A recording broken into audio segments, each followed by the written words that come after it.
जब भी कोई स्टूडेंट रेलवे के जॉब के लिए अप्लाई करता है या फिर कोई वो गवर्नमेंट के जॉब के लिए अप्लाई करता है तो वहाँ पे उसको मेडिकल सर्टिफिकेट की आवश्यकता होती है।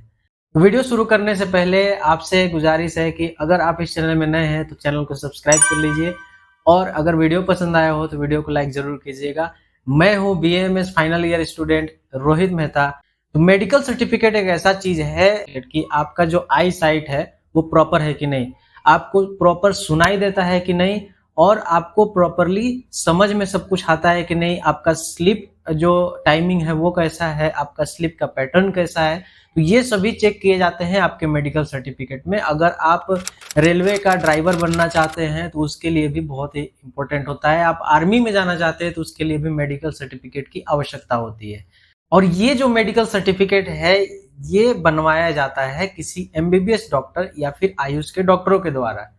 लेकिन रेलवे की जो सर्विसेज की जो लेटर आई थी तो उसमें बताया गया था कि सिर्फ आप एमबीबीएस डॉक्टर के द्वारा ही अपना मेडिकल सर्टिफिकेट बनवा सकते हो। दूसरी बात, जब वेस्ट बंगाल में लास्ट टाइम जब नीट का एग्जाम हुआ था तो उस समय पूरे स्टेट वेस्ट बंगाल के जितने भी स्टूडेंट जो नीट के लिए अप्लाई कर रहे थे उनको मेडिकल सर्टिफिकेट की उन्होंने मैंडेटरी रखी थी और उन्होंने ये भी लिखा था कि मेडिकल सर्टिफिकेट सिर्फ आप एमबीबीएस रजिस्टर्ड डॉक्टर से ही बनवा सकते हैं।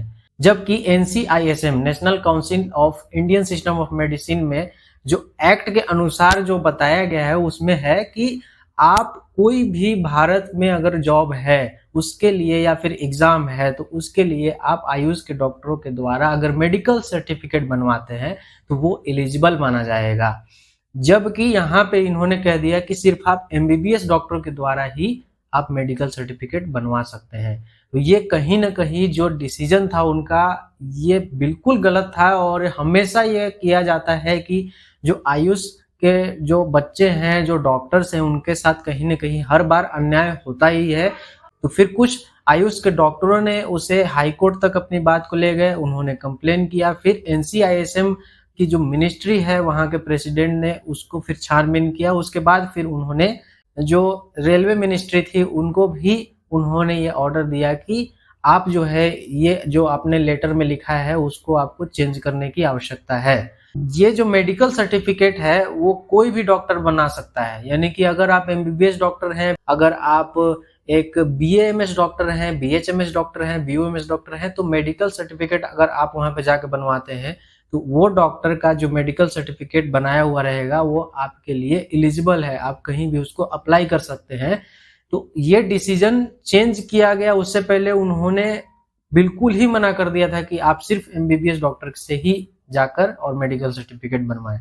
दूसरी चीज मैं आपको बता देना चाहता हूं कि जो इंटर्नशिप के बच्चों को स्टाइपेंड मिलती थी, जो आयुष के स्टूडेंट हैं यानी कि आयुर्वेदा के, होम्योपैथी के, यूनानी की, ये सभी जो स्टूडेंट हैं इनकी इंटर्नशिप की जो स्टाइपेंड मिलती थी वो बिल्कुल ही चेंज नहीं की गई। जबकि महाराष्ट्र में नागपुर के द्वारा हाई कोर्ट में वहां पे डिसीजन लिया गया कि जो एमबीबीएस इंटर्नशिप में जो बच्चे काम कर रहे हैं और जो बीडीएस में इंटर्नशिप के बच्चे हैं उनकी जो स्टाइपेंड है वो 11,000 से बढ़ा करके 22,000 की जाएगी, यानी कि 2 गुना की जाएगी।